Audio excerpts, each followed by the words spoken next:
बीच में हूँ, साहित्यकारों के बीच में हूँ। मेरी पूरी कार्य प्रणाली इंजीनियरिंग क्षेत्र की रही है। मैं इंजीनियरिंग के क्षेत्र में ही काम कर रहा हूँ, ऊर्जा क्षेत्र में काम कर रहा हूँ। मैं वक्ता मंच उनकी टीम का सहृदय आभारी हूँ और उनके द्वारा किए जा रहे जो सामाजिक और साहित्यिक कार्य हैं उनकी सराहना करता हूँ।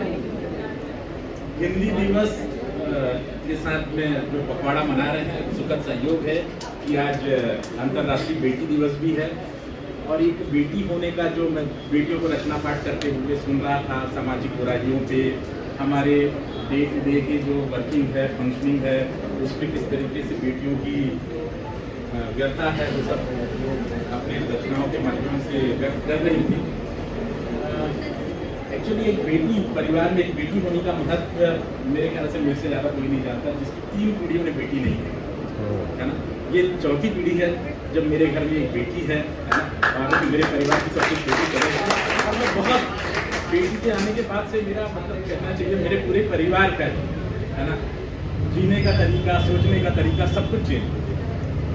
3 पीढ़ियों के बाद मेरी बेटी बहुत अच्छी कथक डांस करती है, हम लोग उसको प्रमोट भी करते हैं। विगत दिनों वक्ता मंच के सहयोग से उनको सम्मानित भी किया।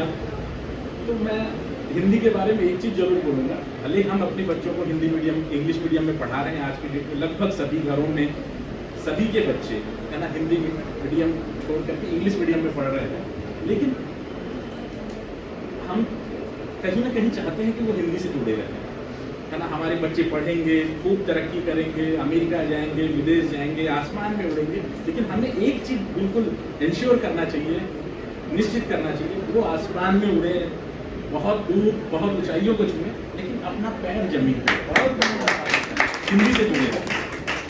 इससे हिंदी सोचने की हमारी जो सोचने समझने की क्षमता है वो हिंदी से ही शुरू होती है। भले हम अपने कार्य में इंग्लिश में काम करते हैं, हिंदी में काम करते हैं, अलग चीज़ें, सोच तो हमारी हिंदी से ही विकसित होती है। हमें इंग्लिश में क्या लिखना है वो हम हिंदी में सोचते हैं पहले। मेरी रोजमर्रा की वर्किंग में इंग्लिश में ही लिखना पड़ता है, लेकिन सोच जो है, मैं एक चीज़ कहना चाहूँगा, वो सोच हिंदी में मैं डेवलप करता हूँ कि मुझे क्या लिखना है, मुझे अंग्रेजी में क्या लिखना है, ये हिंदी में ही मैं विकसित करता हूँ। तो मैं ज़्यादा आपको आप सभी रचनाकारों, साहित्यकारों को नहीं दूँगा, लेकिन मैं इतना कहूँगा कि मैं बहुत ही ज़्यादा महसूस कर रहा हूँ।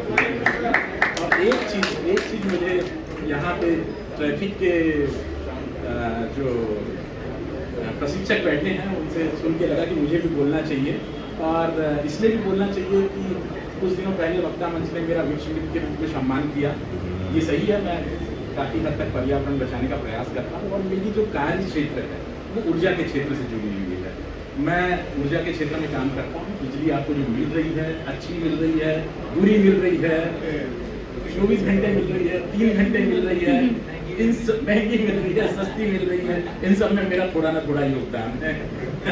तो ऊर्जा के क्षेत्र में काम करने की वजह से हम पर्यावरण हितैषी जो है, मैं हिंदी में बोलना चाहूँगा, पर्यावरण हितैषी जो ऊर्जा जनरेट करने की जो भी प्रणालियाँ हैं उसको काफ़ी हम बढ़ावा दे रहे हैं, और आप सब भी इसमें योगदान कर सकते हैं। जरूरी नहीं कि वृक्ष लगाएं, है ना। और हम सब सोचते हैं कि वृक्ष कहाँ लगाएं, कोई बालकनी में लगाता है।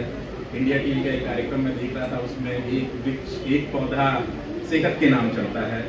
जैसे हमारे आदरणीय मोदी जी एक मिशन चला रहे हैं, प्रधानमंत्री जी, एक पौधा माँ के नाम। हम में बहुत लोग सोचते होंगे कि हम पौधा कहाँ लगाएं, बालकनी भर गई है या लगाने के लिए जगह नहीं है, तो हम वर्चुअल पौधा तो लगा ही सकते हैं। मेरा ऐसा सोचना है। वर्चुअल पौधा कैसे लगाएंगे हम, कि हम अपने रोजमर्रा की कार्य प्रणाली में ऊर्जा संरक्षण करेगा।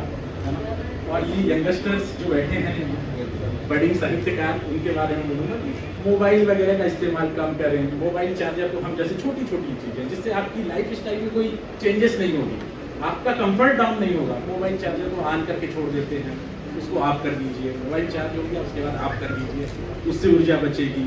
इलेक्ट्रॉनिक गैजेट्स का उपयोग कम से कम करें, ऊर्जा बचेगी। और ये ऊर्जा बचेगी, ये कहीं ना कहीं कार्बन इमिशन को, कार्बन उत्सर्जन को कम करेगा, जो एक वृक्ष लगाने के सामान्य है ना। बिजली की कम से कम खपत करें, इस तरीके से आप वर्चुअल वृक्ष लगा सकते हैं, है ना, राष्ट्र निर्माण में सहयोग दे सकते हैं, बिजली के क्षेत्र में सहयोग दे सकते हैं।